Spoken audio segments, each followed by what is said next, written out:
actividad cultural que consiste en la presentación del libro Entre el crepúsculo y el alba, una antología poética que corrió a cargo el trabajo de corrección, selección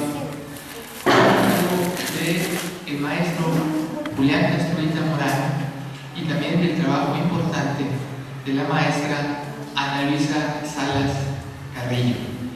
Ellos son pertenecientes a la Dirección de Difusión Cultural del Instituto Politécnico Nacional. Tienen un trabajo muy importante dentro de esta institución, difundiendo la cultura a través de sus actividades. Y este libro que tenemos hoy como motivo para reunirnos es el resultado, uno de los resultados del trabajo sistemático, serio, profundo que ellos están haciendo en favor de la difusión de la cultura, de la producción de cultura en nuestro país. El día de ayer yo estuve en una reunión en la que desgraciadamente se decía el dato de los últimos 15 años la producción de cultura en el país ha caído cerca de un 70%. Un país produce muchas cosas, produce alimentos, produce muebles, produce automóviles, sin fin de objetos, pero también produce cultura, produce educación, produce una serie de dimensiones que no son necesariamente objetivas, objetuales, pero que no por ello dejan de ser importantes y trascendentes para la vida de una nación. Desgraciadamente, del año 2000 para acá, la producción de cultura en México se ha venido abajo.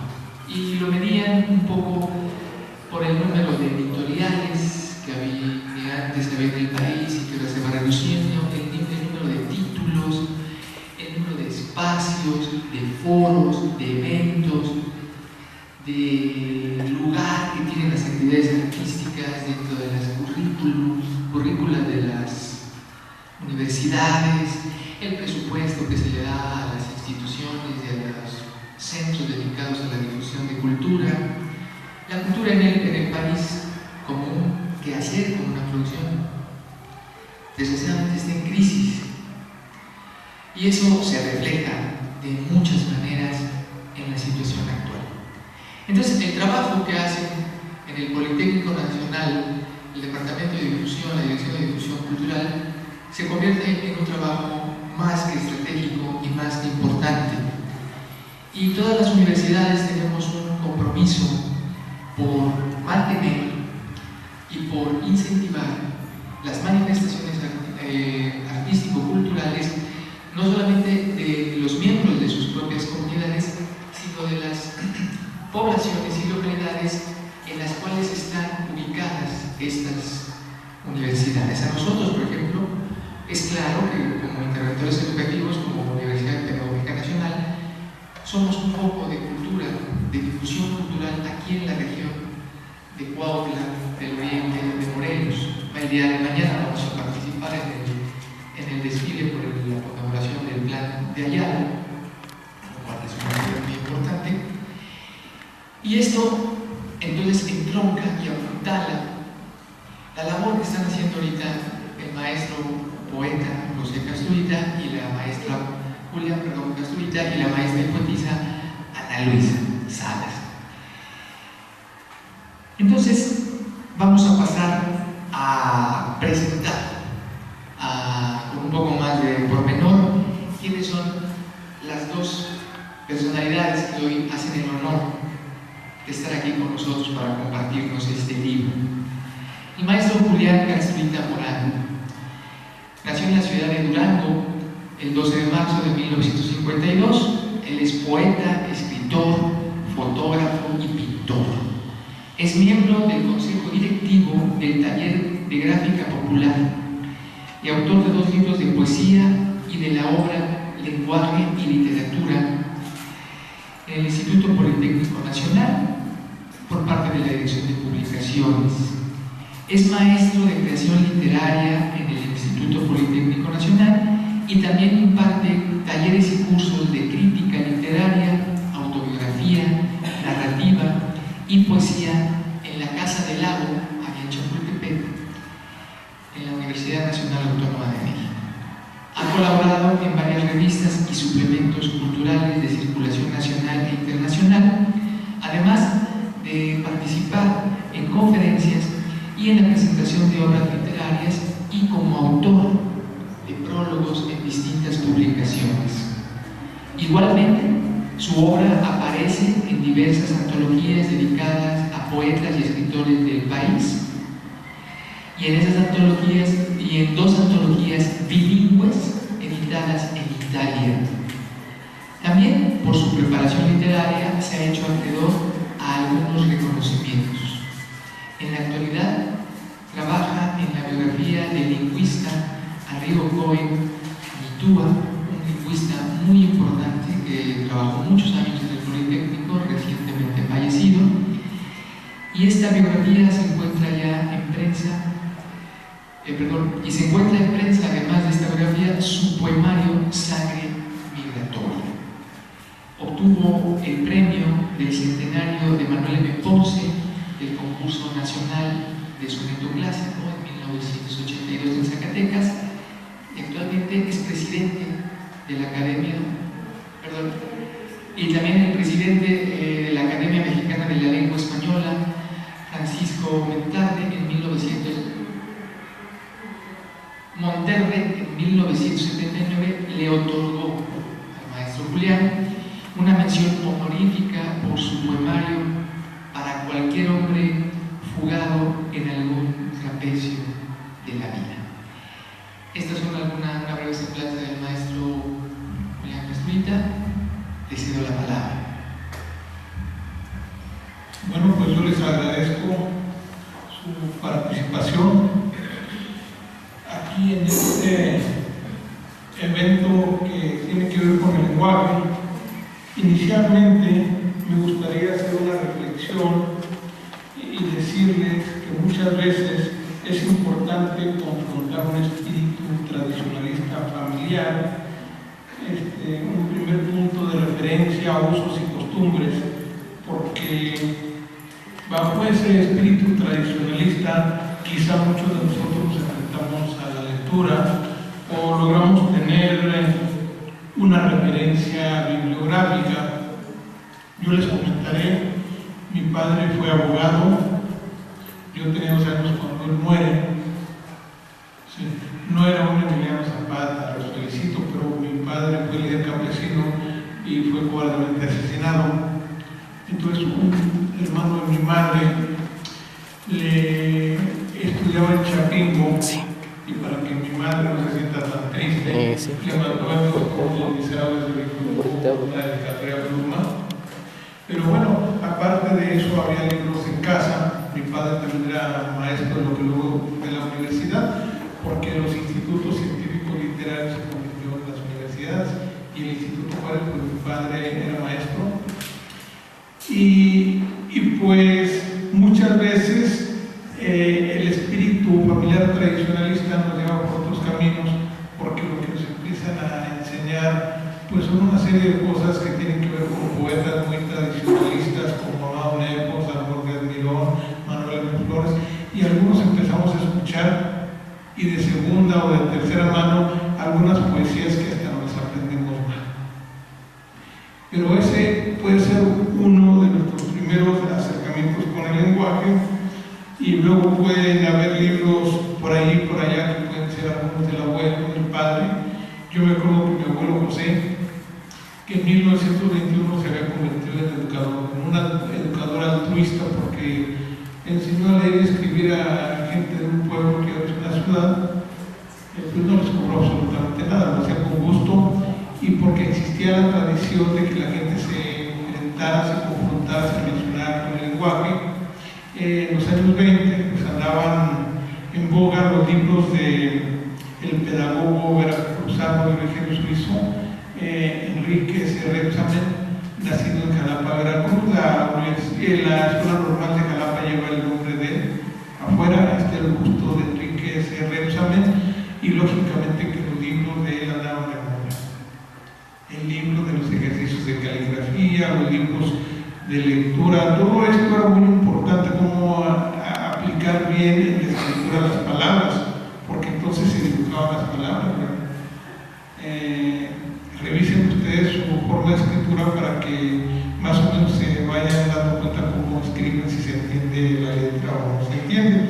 Pues todo ese tipo de cosas, y empieza uno a descubrir las palabras, empieza uno a descubrir el papel, porque definitivamente es nuestro primer acercamiento. Ahí en el taller de grabado, pues yo le digo a los compañeros, miren, hay que tocar el papel de algodón con el que se imprimen los grabados y las litografías. Y entonces agarra uno el papel de grabado y tiene su textura, lo empieza uno a oler porque el papel es nuevo. En cuanto a los libros, pues no se los recomiendo porque los libros son nuevos y definitivamente pueden tener hongos, pueden tener bichos. Hay que tener mucho cuidado. Pero entonces, ¿qué es lo que sucede? Empieza uno a familiarizarse con el papel porque empieza uno a tocar los libros y empieza uno a ver, por ejemplo, que hay libros, este libro para mí me encanta, así como lo ven, pero bueno, es pesado, este es un tabique, pasta gruesa, con un poquito tal vez de repujado en las letras, no todos, pero esta editorial Montaner y Simón, que viene del siglo XIX, pues publicó esta primera biografía de Thomas Alva Edison cuando yo tenía 60 años, en 1910. Entonces, es uno de mis libros favoritos porque, lógicamente, que no esté en Barcelona, y Montaner y Simón es muy importante. Aquí en México tuvimos editoriales como, por ejemplo, La Viuda de Che Bouret, como decía, pero es La Viuda de Charles Bouret, en calle 5 de Mayo, pero lógicamente que los libros se editaban en París, pero en español, y llegaban aquí los libros. Y eran muy importantes los libros porque después de toda la tradición que fue generada por la Compañía de Jesús, pues empezaron a llegar los libros. Los libros del siglo XVIII, la Compañía de Jesús están intactos, forrados en cuero, algunos grabados en oro y en papel arroz, que está intacto, blanco el papel y no tiene absolutamente nada. Los libros del siglo XVIII que están averiados son libros a los que se entró humedad o que los dejaron sin oxigenación, en fin. Pero es algo muy interesante porque, por ejemplo, la historia de España, del Padre María de la Compañía de Jesús, 1794, y la traducción del Antiguo Testamento de César Calino, 1794, pues son libros excelentes y yo los veo y me parecen excelentes, ¿verdad? Porque uno se maneja con los libros, se maneja uno con los libros. Tengo un libro que está forrado con piel humana, no lo quise traer porque no me pareció prudente, pero también hay libros forrados con piel humana. Y en una exposición del Politécnico lo llevé y los jóvenes, promoviendo la lectura, estaban encantados, algunos tocando el libro. Porque, ¿cómo se puede explicar un libro que está forrado con piel humana? Pues si los alemanes hacían lámparas con la piel de los judíos. Les digo todo esto. Los libros son importantes porque nos aportan ideas, nos aportan contenidos. Gracias a los libros podemos aumentar una visión cultural acerca del mundo. La lectura nos puede acercar con las diferentes razas, con los diferentes grupos humanos. Es muy importante esto porque independientemente que en principio cuando empezamos a leer no se da un desbordamiento ideológico, de cualquier manera la lectura sí nos empieza a confrontar, porque empieza a desarrollarse en nosotros una memoria histórica.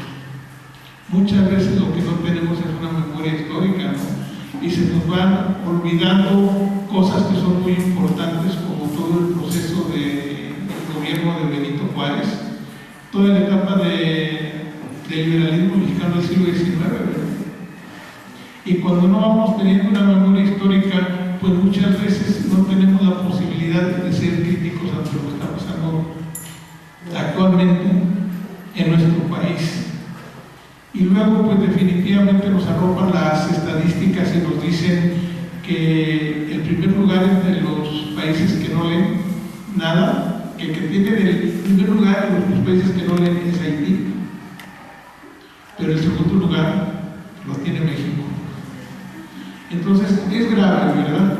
Porque aquí circulan muchas ediciones, pero es grave que la lectura no está fomentada y que no hay hábito para la lectura. La Academia Mexicana de la Lengua dice que un mexicano común y corriente no utiliza más de 90 palabras para su comunicación. Yo diría que 70. Entonces, ¿qué quiere decir? Que estamos ante una pobreza del lenguaje porque no leemos. Cuando nosotros leemos, aprendemos muchas cosas. ¿Qué quiere decir esto? Si nosotros estamos leyendo, estamos ubicando nuevas palabras. Si nosotros estamos leyendo, tenemos visualmente la posibilidad de reflexionar cómo se escriben las palabras. ¿Sí? Porque hay personas que tienen una ortografía muy irregular. Y yo quiero decirles, las personas que estén estudiando una carrera de nivel superior deben mejorar su ortografía, su conocimiento del lenguaje. Como les digo a los jóvenes del Politécnico, que ustedes están estudiando ingeniería, y cómo es posible que no saben hablar. No tienen muy buena ortografía y tienen un nivel de lectura muy pequeño. Porque autores muy reconocidos y muy sonados no los ubican. Entonces, la lectura es muy importante porque un buen libro definitivamente es aquel que nos lleva a otras lecturas, que nos lleva a otros libros. ¿Sí? Entonces, ya un libro que nos está sugiriendo otros libros, pues ya es muy importante. Ahora, ¿por qué es importante leer literatura? Porque claro, la literatura es el único arte que utiliza un vehículo prestado. Si nosotros vemos la pintura, utiliza el color, la música utiliza los sonidos, el cine utiliza la imagen, pero cuando nos enfrentamos a la literatura nos damos cuenta que el lenguaje con el que habla el político es con el que escribe el escritor literario, el lenguaje que utiliza el diputado, el líder sindical, el maestro de matemáticas, es el mismo lenguaje, el que utiliza el escritor, pero lógicamente que lo lleva a otra dimensión, le da otra valoración y ya el sentido del lenguaje es diferente, siendo el mismo lenguaje. Ahora, los libros no están así nada más que porque uno diga que por obra gracia del Espíritu Santo aparecen los libros. Yo creo que la imprenta fue muy importante. Y yo no tengo pleito con los chinos, pero Gutenberg es el que inventa la imprenta. Los chinos se ayudaron. Por muchas cosas que han inventado o descubierto. Entonces, pues la imprenta es uno de los grandes adelantos. Por ejemplo, hay un local de la Universidad Metropolitana, si no me equivoco, en el centro histórico, donde estuvo la primera imprenta en México. ¿Sí? Y es muy interesante saber incluso cómo se fueron desarrollando las imprentas, ¿no? Desde los tipos propuestos por Gutenberg hasta las máquinas de linotipo para ir haciendo los tipos todavía de aquellas imprentas que se manejaban con una máquina de linotipos, así un tipo de escribir que tenía un riel por donde pasaban los tipos que se iban elaborando a partir de un crisol que esté en la parte de arriba, puede estar en medio del lado derecho con plomo fundido. ¿Sí? Lo que pasa es que cuando se va acabando la tradición en ese sentido nos preguntamos ¿y qué pasaba? Y les digo, bueno, es que había escuelas de artes y oficios, y como había escuelas de artes y oficios, ahí se enseñaba el oficio del linotipista y del impresor, y luego los que ordenaban los tipos en unas cajas, sí, que eran galeristas o cajistas, y ya se sacaban las primeras pruebas para imprimir. Entonces, todo esto es muy importante para formar un libro, aunque definitivamente no basta, porque luego decimos nosotros, bueno, pues qué interesante todo el proceso hasta llegar a las rotativas o a las imprentas más modernas, ¿verdad? Porque una persona que se va a dedicar como editor de libros, que se va a dedicar a editar libros, pues tiene que tener un conocimiento de todo eso. Entonces, cuando yo tomé la decisión de editar libros, tuve que hacer varios movimientos, darme de alta como editor en Hacienda. Hacienda nos acorrala a todos. Aparte de eso, tomar unos diplomados en la Universidad Nacional Autónoma de México para editar libros, ¿no? Pero con un maestro que tiene las máquinas más modernas alemanas en México, y nos dio más o menos un diplomado orientador. Nada de que la máquina se maneja así, esas cosas no las vimos, pero es muy importante todo esto, porque ir ubicando las máquinas, ir ubicando el papel, de pronto nos va a llevar a que nosotros entendamos que hay libros donde se pueden hacer señalamientos acerca de los libros y que la anatomía de un libro es muy importante. Porque muchas veces no nos damos cuenta cómo está estructurado un libro. Pensaríamos que el libro nada más es papel, hojas y una portada y una contraportada, ¿no? Pero tenemos que ubicar un libro desde la portada, la segunda de forros y si tiene una solapa, ¿no? Muchas veces en las solapas vienen datos acerca del autor del libro o comentarios, y en la segunda solapa pueden venir una serie de referencias acerca de la obra o de otras obras publicadas por la editorial. Entonces, esta sería la tercera de forros. En la cuarta de forros, por lo general, se pone un comentario acerca de la obra. Esto es muy importante porque muchas veces pasamos a una librería y hay que ver cómo está la cuarta de forros, el comentario, y si nos interesa o no el libro. Pero nosotros tenemos que tener una forma para reflexionar y darnos cuenta las diferentes editoriales. Que lleguemos nosotros a una librería y con una referencia mental, digamos, allá está la colección de sepan cuántos de Porrúa, allá están los libros de editorial Ciruela, aquellos libros son de Bruguera, esos que están por acá son los breviarios del Fondo de Cultura Económica, los que están por acá es la colección popular del Fondo de Cultura Económica, la colección mínima del siglo XXI, y que tengamos la posibilidad de ir ubicando las editoriales, ¿sí? Y irnos dando cuenta de logotipos y todo eso que utilizan las editoriales, porque eso es muy agradable. Es muy agradable que nosotros nos sumerjamos en el mundo de los libros, no nada más a partir de la lectura, sino que tengamos la posibilidad de desarrollar en nosotros las imágenes necesarias de cada una de las editoriales, porque ese es un reto también, ¿verdad? La lectura, lógicamente, que nos va a llevar a todo esto, porque me parece que es muy importante, y pues lógicamente que propuestas hemos tenido en la historia de nuestro país.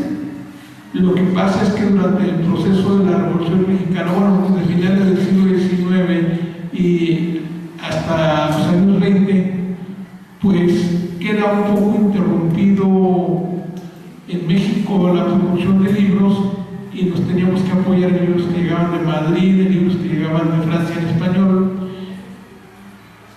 y se dejó a un lado todo este trabajo bibliográfico que se retoma en los años 20, y yo creo que aquí se ubicaban editoriales de gente proveniente de España como Herrero Hermanos. Entonces era muy importante llegar a comprar los libros de lectura de Herrero Hermanos, comprar el libro de gramática de Herrero Hermanos, los libros de Editorial Patria, ¿verdad? Y obras que empezaron a publicar algunos grupos de intelectuales, como el grupo de los contemporáneos, que empezaron a publicar libros y hacer antologías. Porque lógicamente que la lectura nos puede generar una conciencia histórica. El que no lee está destinado a quedarse en el limbo, en la inconsciencia total, ¿verdad? No podemos cambiar este país si no leemos. Porque el problema es de que yo veo mucha gente inconforme en México, pero el día que todas esas personas inconformes que me encuentro aquí y allá en todos los lugares, cuando esas personas tengan una claridad porque se pongan a leer, se van a convertir en un peligro más grande todavía, ¿verdad? No hay verdades absolutas, todo es relativo, pero muchas veces nos enfrentamos a otra realidad. Hay topes para el conocimiento, y los topes para el conocimiento es que muchas personas llegan a los puestos de revistas a comprar el libro vaquero, la novela semanal, la novela policíaca, sensacional de barrio, de mercados, de fútbol, de camioneros, el baño. Y cuando estamos leyendo todo ese tipo de cosas, nos estamos contaminando y nos estamos dañando. Durante el gobierno de Miguel de la Madrid, a quien no le he hecho porras, pero hubo un proyecto que manejó la Secretaría de Educación Pública, donde empezaba a ver en los puestos de revistas biografías de grandes escritores con el formato de la novela policíaca, del libro semanal. ¿Por qué? Porque era un acercamiento con la gente, todo eso. Entonces, pues la mera verdad, cuando estuve reflexionando sobre mi experiencia en la literatura, llegué a la conclusión de que en nuestro país hay gente muy creativa. Hay gente muy creativa, pero que a la gente hay que darle también un poco más. Por ejemplo, yo no puedo hablar acerca de una antología si no hablo del trabajo de taller. El trabajo de taller es muy importante. El concepto de taller es un concepto de producción. Taller quiere decir producción. Lo mismo que poesía. Poesía quiere decir producción, porque ustedes me pueden inventar 20, 30, 40 definiciones de la poesía.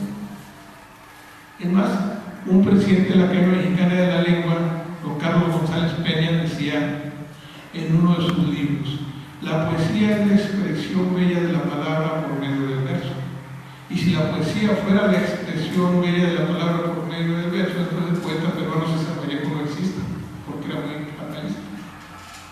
O el poeta Efraín Huerta, que está cumpliendo 100 años, no existe porque era un poeta político. ¿Sí? Yo creo que la poesía tiene sus reglas. Y en el trabajo del taller, pues nosotros damos una amplia orientación, porque por ejemplo, yo les digo a los jóvenes, yo voy a traer fotocopias con textos que son muy importantes para que los estudiemos, pero hay una parte donde yo no entrego fotocopias, voy a dictar. Y voy a dictar una serie de textos de vez en cuando para que nos vayamos reflexionando, pero no nada más para eso, sino para que apliquemos la escritura a mano, porque los jóvenes ya no quieren escribir porque están con la computadora o están chateando. Entonces, ¿por qué es muy importante la escritura? Porque nosotros tenemos la posibilidad de conectar los músculos de la mano con el cerebro. Mandamos señales de abajo hacia arriba y de arriba hacia abajo. Por eso es muy importante la escritura. Y ya la tradición de la escritura se va perdiendo. Entonces, miren, estas cosas que yo voy redactando, las voy de vez en cuando dictando. ¿Por qué? Para que la gente escriba a mano y las estamos reflexionando, y eso lo hago en la parte relacionada con la poesía, no en la parte relacionada con la narrativa. Lo cual no quiere decir que en la poesía no se apliquen reglas. Bueno, saber leer es saber asimilar. ¿Y qué quiere decir esto? Que una persona tenga la posibilidad de asimilar en no menos del 90% lo que está leyendo. Mucha gente no lee ¿por qué? Porque no tiene la capacidad para retener las imágenes en el cerebro de lo que está leyendo.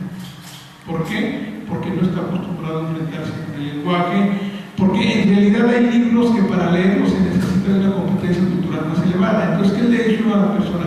Tú no empieces a leer Cien años de soledad, porque no lees cosas más sencillas y poco a poco vas aumentando tu nivel de lecturas. Pero ponte a leer. Entonces, ¿qué quiere decir? Cuando una persona se pone a leer, ya no va a andar viendo la prensa amarillista, ni va a andar leyendo las telenovelas, ni nada. ya no se van a estar haciendo las falsas ilusiones de que la trabajadora doméstica se casó con el niño de la casa, ¿no? Entonces, yo creo que es muy importante que nosotros nos demos cuenta también que hay cosas que lo único que hacen es enajenarnos. La enajenación está al orden del día, ¿no? Los periódicos amarillistas, como la prensa. Si no ponen el cadáver en la portada no funciona, y si adentro no está la chica desnuda a la mitad, tampoco funciona. Antes ya les quitaron esos clasificados de que las trabajadoras domésticas ponían su teléfono, las sexoservidoras ponían sus teléfonos y direcciones, y eso ya se nos quitaron de los periódicos. Pero si nosotros no leemos, no vamos a tener la posibilidad de hacer un criterio más amplio para darnos cuenta cómo anda el mundo, ¿verdad? Yo me acuerdo que cuando las colonias norteamericanas, las 12 colonias, cuando los ingleses estaban en Estados Unidos, había en uno de los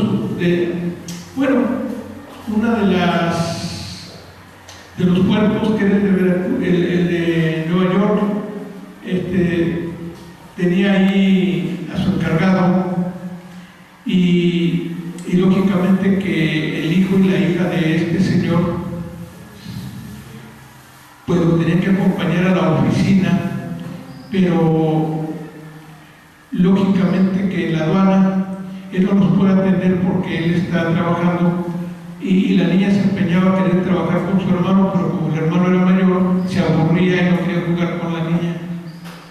Entonces un día le dice la niña al niño: vamos a jugar a los esclavos, porque es la época del esclavismo. El niño no quiere jugar con la niña porque se aburre.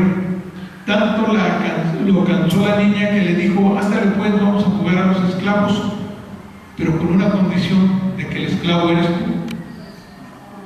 Y entonces la niña se molesta y voltea y le dice al niño: ¿y yo por qué soy el esclavo? Y el niño le dice: porque no sabes leer. O sea, el que no sabe leer es esclavo de todos los demás. La niña le dice: porque yo soy el esclavo, y el niño le contesta: porque no sabes leer. Imagínense ustedes. Voy a pasarle la voz un momento a la maestra Ana Luisa, y luego yo continúo, luego ella, porque es muy importante todo esto que estamos planteando, y ella tiene muchas cosas que decirnos. Muchas gracias, pues es un gusto estar aquí con ustedes en esta universidad que ha sido muy importante. Sabemos que están cumpliendo el 35 aniversario de la creación de la Universidad Pedagógica Nacional, y que yo pienso que se debe posicionar de mejor manera lo que ha realizado la Universidad Pedagógica Nacional en nuestro país. O sea, alguna ocasión hacemos eventos donde invitamos a los alumnos a hacer lecturas públicas, y elegimos un texto de la Universidad Pedagógica Nacional, y mi interés era difundir la universidad dentro del Politécnico, pero no conocían a la Universidad Pedagógica Nacional. Se les hacía raro. ¿Cómo? ¿De qué universidad es esa, no?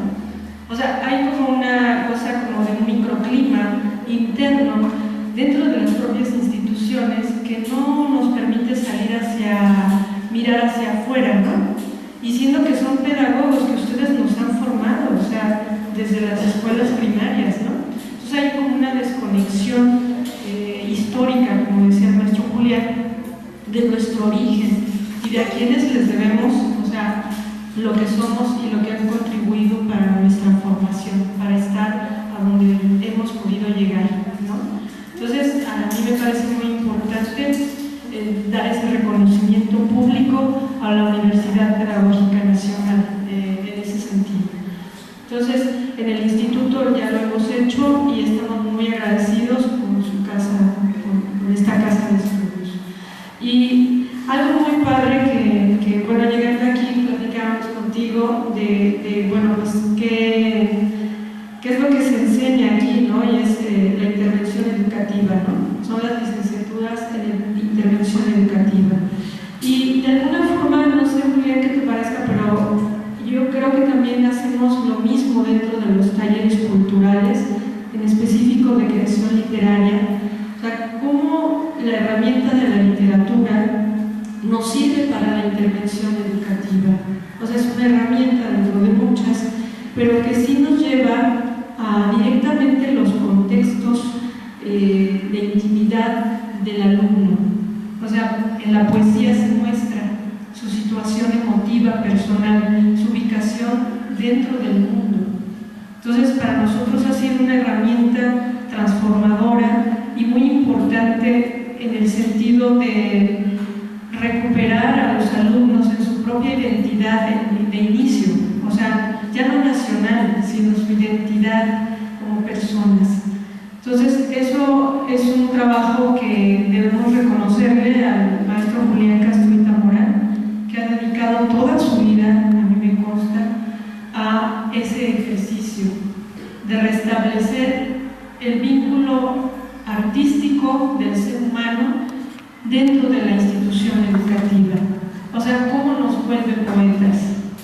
Yo debo decir que gracias a él, a su conducción, he podido justamente abrevar de la literatura y llegar a donde hemos podido llegar juntos, ¿no? Que somos académicos del Instituto Politécnico Nacional, y es un agradecimiento público que te doy y te agradezco también porque hemos sido testigos de estos alumnos que llegan con una problemática familiar, con una problemática también hasta de identidad de su persona, de su sexualidad, etcétera, ¿no? O sea, son cosas que realmente tenemos mucho compromiso, igual que ustedes como interventores educativos.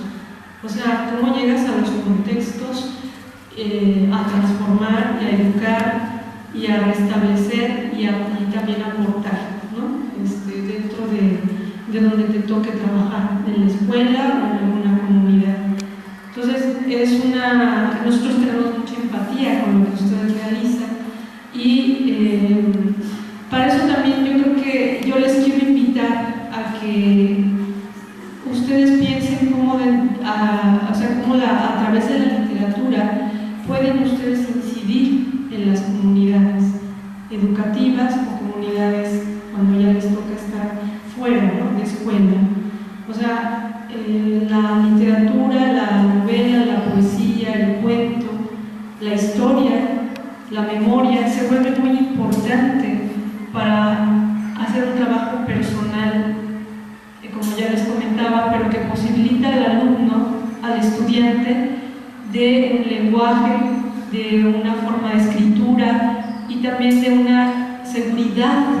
O sea, se vuelven alumnos más seguros, más sensibles, que es lo que hacemos dentro del Instituto Politécnico Nacional, donde nos enfrentamos en el instituto a una cuestión también como muy cargada hacia la técnica, ¿no? Hacia las ingenierías. Tenemos pocas materias humanísticas o enfocadas a la pedagogía, no contamos con eso. Sin embargo, nuestra labor es esa. Dentro de la Dirección de Difusión y Fomento a la Cultura, es esa nuestra tarea, de acercar a los escritores con los públicos y de acercar a los alumnos, a los ingenieros, a la humanística. Y yo les invito a ustedes a hacer lo mismo. O sea, tampoco estar dentro del área restrictiva de la pedagogía, dentro de las teorías pedagógicas, ¿no? Que son importantes instrumentos, pero hay que trascender esas barreras que se nos han marcado a nivel pedagógico, a nivel de programas de estudio y, no sé, como decía el maestro Julián, posicionar a 100 años de soledad en Latinoamérica. O sea, porque se vuelve un texto importante para cualquier persona que habla el idioma español, y porque es importante dentro de Latinoamérica tener lecturas de 100 años de soledad. ¿Qué significa para la identidad nacional este texto de este autor importante galardonado con un premio Nobel? ¿Y quién es él? ¿De dónde salió? ¿No? O sea, la historia de Gabriel García Márquez, no sé si la sepan, pero es un hombre que no tenía muchos recursos económicos, 40 años de edad, se aisló, se metió en su cuarto y le dijo a su mujer, hazle como puedas con los niños y con las cuestiones cotidianas, y se metió a escribir 100 años de soledad. O sea, y los amigos le ayudaban porque no tenían para comer. O sea, les tenían que sobrevivir con la ayuda de los otros para generar 100 años de soledad. Y bueno, ya que ustedes lean 100 años de soledad, van a saber qué significó todo lo que pudo tomar García Márquez de la identidad latinoamericana a través de una cuestión maravillosa del lenguaje y de la vida humana. Entonces, en ese sentido, les digo, se vuelve muy importante porque te vas del autor hacia de dónde viene. Es como esto de la intervención. La intervención educativa está fuertemente vinculada a la raíz, al origen del ser humano y de los pueblos. Entonces, se vuelve muy importante la herramienta que ustedes tienen como educadores, como educadoras, ¿no? Que realmente aquí nada más hay un compañero. Bueno, la UPN se caracteriza por eso realmente Julián Castrita y los compañeros están muy halagados de tener alumnas tan valiosas y también tan guapas, ¿no? Aquí el día de hoy. Y bueno, pues eso en referencia a lo que tiene que ver con la intervención educativa, en función de que yo les recomiendo que tomen la herramienta de la literatura para complementar su tarea, ¿no? su formación y bueno, cómo pueden incidir ustedes en las comunidades. Bueno, pues le regreso el micrófono al maestro Julián Castrita.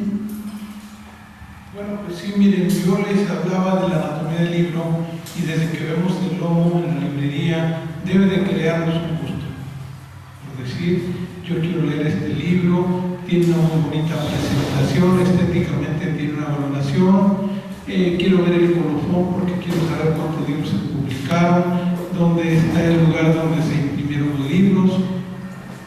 Quiero leer el prólogo porque en esta edición del libro el prólogo lo hizo Julio Cortázar y muchas veces por los prólogos que los escribe una u otra persona, pues empezamos a ubicar también el libro, ¿no? Tenemos que preguntarnos qué es un prólogo, tenemos que investigar qué es un prólogo, qué es una introducción, ¿verdad? Lógicamente que sería muy soberbio que un autor el mismo prologue el libro. Si el prólogo puede ser una valoración acerca de la obra, pues la tiene que hacer otra persona. Cuando una persona va en la literatura, pues se puede plantear la necesidad de que alguien reconocido, que cercano a él, en amistad, le pueda escribir el prólogo. En mi caso me la pasé muchos años escribiendo mientras que otros se la pasaron publicando. Un día decidí publicar 33 años de poesía, que no es toda la poesía, pero lógicamente que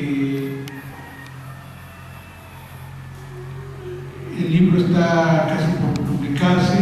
Pedí a la poeta Dolores Castro, con la que llevo amistad, que si me podía escribir el prólogo, y ella de muy buena gana lo acepta. La poeta Dolores Castro es muy importante en la literatura, ella tiene como 94 años de edad. Ella nació en Aguascalientes porque el papá andaba por Aguascalientes trabajando y a los 6 meses se le llevaban a Zacatecas, ¿no? Pero los papás son zacatecanos, el abuelo y el papá, y en la Universidad de Zacatecas hay 2 placas dedicadas a los Castro, padre e hijo, y Dolores Castro pues nació en Aguascalientes y es allá donde la reconocen y la universidad le ha publicado su obra completa y su novela en un tomo. Yo la conocí en 1983 en el Encuentro Internacional de Poetas y le pedí un día de tantos que si me podía prologar el libro y ella lo aceptó. Yo presenté una antología del taller que ella coordina, está filmada la película, a lo mejor algún día por aquí tienen la oportunidad de verla. Y estoy hablando de la antología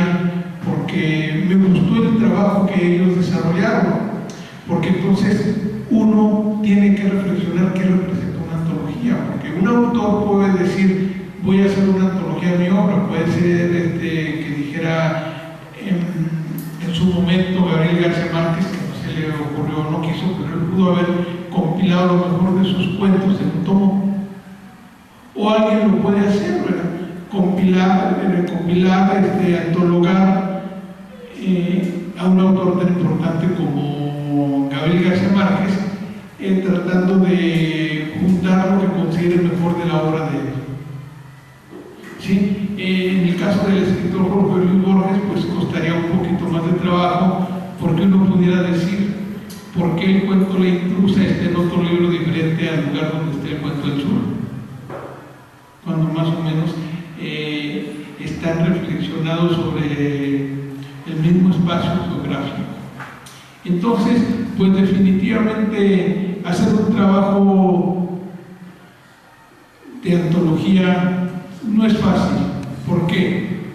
Porque nosotros tenemos que salirnos de la idea de las ediciones marginales. Es decir, las ediciones marginales en un tiempo cumplían una función, y es lo que decía el escritor Julio Cortázar. Decía, cuando nosotros empezamos a escribir, empezamos a publicar en ediciones marginales. ¿Por qué? Porque no teníamos nosotros la idea de que los grandes editores, las grandes editoriales nos publicaran. ¿Pero qué pasó? Que todas las ediciones marginales se vendieron, y cuando se vendieron todas las ediciones marginales, entonces decidieron tomarnos en cuenta los grandes editores. Pero fíjense ustedes, cuando se termina de escribir 100 años de soledad, García Márquez le debía de la carnicería, a la tienda, a mucha gente le debían, y la que iba por la carne y todo era la esposa de Gabriel García Márquez, Mercedes, que tenía un parecido con usted. Entonces, Mercedes iba a la carnicería y decía Gabriel García Márquez, nunca me faltaron en mi mesa de trabajo las cosas que yo necesitaba, entre ellas 500 hojas de papel bond. Siempre tuvo un paquete de 500 hojas. Y yo empecé a ubicar a García Márquez porque en 1974 le hicieron una entrevista en la revista Caballero. O sea, los escritores tenían que escribir en esas revistas para sobrevivir. Pero me acuerdo muy bien porque en la portada estaba García Márquez, y adentro había fotografías que ahora con su muerte sacaron algunas en la jornada, donde está su mesa de trabajo descalzo. Y nunca se me olvidó, esa revista no era mía. No me la podían regalar los dueños de la revista, aun cuando asistíamos a la misma Casa Independiente de la Cultura en Durango. Pero yo ahí empecé a seguir la huella a Gabriel García Márquez con más interés, porque yo tenía un libro del que me regaló mi hermana, la primera edición para nosotros de 100 años de soledad, que no fue la primera. Sí, pero que no fue la primera. Porque a Vicente Rojo le encargaron que hiciera la portada y se tardó. Y al tardarse, salió también en Sudamericana con Pasta Café y con otros motivos marinos, publicada 100 años de soledad. Pero por la tardanza del pintor, que no estuvo a tiempo, pero esa edición azulita nos encanta a todos. Y García Márquez decía en esa entrevista en la revista, pues, Caballero, que él, si hubiera sido escritor, le hubiera gustado ser adivino. ¿Sí? Y entonces esa expresión, pero sin meterlo de escritor, sino nada más lo de adivino, él lo recupera en Placamán, el buen vendedor de milagros, en un cuento que está en un libro de cuentos, La increíble y triste historia de la Cándida Heréndira y de su abuela desalmada. Entonces, pues a nosotros se nos van generando muchas visiones, pero cuando uno empieza a escribir en la provincia, publicábamos nuestros poemas en mimeógrafo. Andaban de moda los mimeógrafos Gestener, y en los mimeógrafos Gestener sacábamos nuestros poemas, los engrapábamos y se los regalábamos a la gente, ni siquiera los podíamos vender. Y como yo he trabajado toda la vida en la literatura desde los 16 años en un instituto para extranjeros, pues conozco a mucha gente que escribe. Y un día día yo llegué a la conclusión que escribir es escribir bien, pero que para escribir bien pues hay que tener un proceso de trabajo. Hay que tener un proceso de trabajo, ¿verdad? Eso es muy importante. Y entonces yo todavía soñé con editar libros, pero la mera verdad no me lograba adaptar mentalmente a la realidad, y yo lo veía como muy lejano, como algo muy difícil. Y pues lógicamente que un día de tantos, con mis alumnos de la UNAM, pues les dije, vamos a sacar una plaqueta, porque alguien la propuso, una plaqueta. Y un joven que asistía a mi taller, que se equivocó de profesión según él, porque es abogado, pero no ejerce como abogado, y sí sabe, se gana la vida como cantautor, está tocando la guitarra y cantando música latinoamericana en un café porque parece que se acaba de casar, pero se fue a la Metropolitana a estudiar letras porque dijo que se equivocó de carrera, y él quería que publicáramos un folleto. Y otro más grande, el más grande de la antología, pero también que es una persona que era el más grande de ese grupo, en la Casa del Lago, dijo, ¿por qué mejor no sacamos un libro? Y yo dije, bueno, pues vamos a sacar un libro. Entonces yo les dije, voy a involucrar a alumnos del Politécnico y gente de la UNAM. Porque de hecho en la antología todos los que están ahí de alguna manera han pasado por mis sesiones de taller en algún momento, y pues son de diferentes profesiones, ¿verdad? Son de diferentes profesiones, pero uno se da cuenta que en la literatura puede haber de todo. Por ejemplo, León Felipe es doctor en farmacia, es poeta español. Es doctor en farmacia, estuvo trabajando en África y solamente regresó a España cuando la Guerra Civil Española. Y Federico García Lorca pues era abogado. El poeta mexicano Elías Nandino es médico,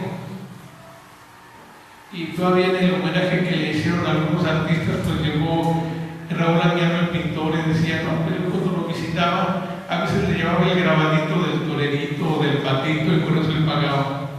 Claro, ahora la obra de Anguiano vale mucho, pero Elías Nandino los atendía y les cobraba, era muy altruista.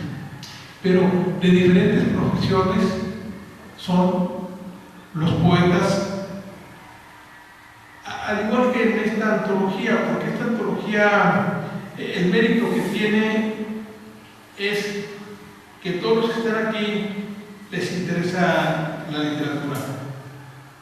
Después de un servidor viene Enrique Talavera estudiaba arquitectura en la ESA. Llegó a UPIXA, que es una unidad del Politécnico, a donde voy también como tallerista, y Enrique Talavera tuvo problemas en la ESA, académicos, y llegó a UPIXA a estudiar inglés como opción de trabajo, porque había sacado su título de técnico vocacional como en arquitectura. Sí, porque ya salen como técnicos en algo con la vocacional. Entonces llega al taller Enrique Talavera y lógicamente que no regresó a la ESA, pero se realizó como un poeta, trabaja porque está casado en otras cosas, pero sigue escribiendo poesía, y se realizó como poeta porque era lo que a él le interesaba. Miguel Alejandro Santos Díaz, él estudió letras clásicas en la UNAM, y como quería ser poeta, pues llegó a mis asesorías, y él había trabajado en la revista Lenguaras, estuvo ahí con un grupo de personas, y también estuvo trabajando en la UNAM en algunos proyectos editoriales, ¿verdad? Los que quieran tener el libro pues lo van a verificar a cada uno de los que están aquí en cuanto a su actividad. Saga Digala, como se firma, esta niña, ella estudió ingeniería mecánica pero en la Universidad de Aguac y trabaja en la Ford como ingeniero mecánica, pero escribe poesía y es excelente como escritora de poesía. Sí, y protege a los animales y es de un grupo que está en contra de las corridas de toro, porque ella no está de acuerdo que se torture a los toros, a los animales. Yo tampoco estoy de acuerdo, pero Miguel Ángel Gómez Mancilla es un joven que, fíjense, su historia también es medio rara, porque él llegó a la Casa del Lago porque quería avanzar más en el conocimiento de la poesía. ¿Y cuál era su actividad? En una iglesia estaba de catequista. ¿Sí? Y estaba en el seminario con los franciscanos, estaba de catequista, y entonces llegó al taller de la Casa del Lago. Él tenía una amiga que estudiaba en UPIXA, que también es catequista de la iglesia donde él era catequista. Pero cuando se terminó el trimestre de la Casa del Lago me dijo: maestro, ¿puedo ir a sus talleres al Politécnico? Le dije sí. Llegó al Politécnico, ¿cuál es la sorpresa? Se enamoró de una chica del taller. Entonces dejó de ir ya de catequista y demás. Y un día le dijeron que regresara, porque se tenía que ir con los franciscanos, porque él no aceptó. Avanzó bastante en la poesía y lógicamente que se metió a terminar su preparatoria y la terminó y va a estudiar letras. Pero él se está realizando como escritor y como una persona que se encuentra con el lenguaje. Entonces, el caso de Emma Gabriela Baizabal, ella es veracruzana y es muy buena para escribir. Esta chica llegó aquí a la Ciudad de México porque quería estudiar filosofía.